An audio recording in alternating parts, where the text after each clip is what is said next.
तो मेरा राधे राधे बच्चों, देखिए शॉर्ट्स में डेफिनेशन आपके लिए लेकर आए हैं।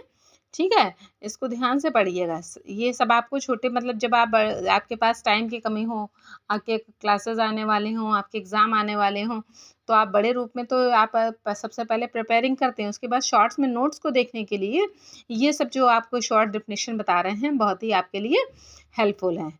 ठीक है, क्योंकि एग्ज़ाम के 1-2 दिन पहले या कुछ दिन पहले आपको ये टाइम नहीं होता है कि आप जो जल्दी-जल्दी है जो थ्योरी आप डीपली आप पढ़ें। ठीक है, तो उसको शॉर्ट्स में समझने में आसानी होती है, क्योंकि आपके इस क्वेश्चन में जो ऑब्जेक्टिव क्वेश्चन ही सबसे ज़्यादा आते हैं। जब ऑब्जेक्टिव क्वेश्चन आते हैं तो उसमें जो शॉर्ट्स अगर आप ये पढ़ कर जाते हैं तो आपको उसको समझने में और रिमाइंडर करने में बहुत ही आसानी रहती है। चलिए, तो बच्चों देखिए पहला क्वेश्चन हमारा है आपका स्वरलिपि। ठीक है, यहाँ तक हो चुका था ना बच्चों? हाँ, यहाँ तक हो चुका था। यहाँ से देखिए छूट की तान। छूट की तान किसे कहते हैं? स्वरों को छोड़कर बजाई जाने वाली तान को है जो छूट की तान कहते हैं। स्वरों को छोड़ कर बजाई जाने वाली तान को छूट की तान कहते हैं। फिर है झाला। झाला किसे कहते हैं? वाद्य यंत्रों में राग के अंत में द्रुत लय से बजाई जाने वाली रचना को है जो झाला कहते हैं। जैसे सिंगिंग में तान कहते हैं तो उसको है जो इसमें झाला कहते हैं, किसमें? वाद्य यंत्रों में बजाई जाने वाली रचना को। फिर जनक राग किसे कहते हैं?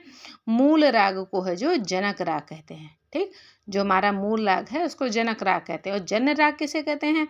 मूल राग से उत्पन्न हुआ राग। मूल राग से जो उत्पन्न हुआ राग होता है उसको हम जन्य राग कहते हैं।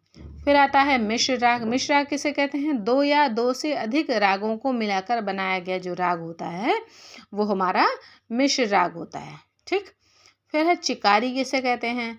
तार वाले स्वर वाद्यों का जो आखिरी तार होता है उसको कहा जाता है चिकारी। ठीक है, फिर है आकर्ष प्रहार। किसे कहते हैं? आकर्ष प्रहार किसे कहते हैं? तार पर अपनी ओर प्रहार, जिसे दा या सुलट प्रहार भी कहते हैं, उसे कहते हैं आकर्ष प्रहार। फिर से देखिए, तार पर अपनी ओर प्रहार करने से जिसे दा या सुलट प्रहार भी कहते हैं। फिर है अपकर्ष प्रहार। अपकर्ष प्रहार किसे कहते हैं? तार पर बाहर की ओर दिखाने से जब रा बजाते हैं तो उसको है जो अपकर्ष प्रहार कहते हैं। जैसे सितार बजाते हैं, जब अंदर की ओर प्रहार करेंगे, ठीक है, अपनी ओर प्रहार करेंगे तो उसे दा कहेंगे, और जब बाहर की ओर प्रहार करेंगे तो उसे रा कह देंगे। ठीक है, सितार है, वायलिन है, ठीक, जितने भी तंत्रवाद हैं ज़्यादातर इसमें बजाया जाता है, तो उसी की बात की जा रही है बच्चों। फिर है आपका जोड़ आलाप। जोड़ आलाप किसे कहते हैं? आलाप का भाग जो लयबद्ध होता है, आलाप का वह भाग जो लयबद्ध होता है उसको कहते हैं जोड़ आलाप।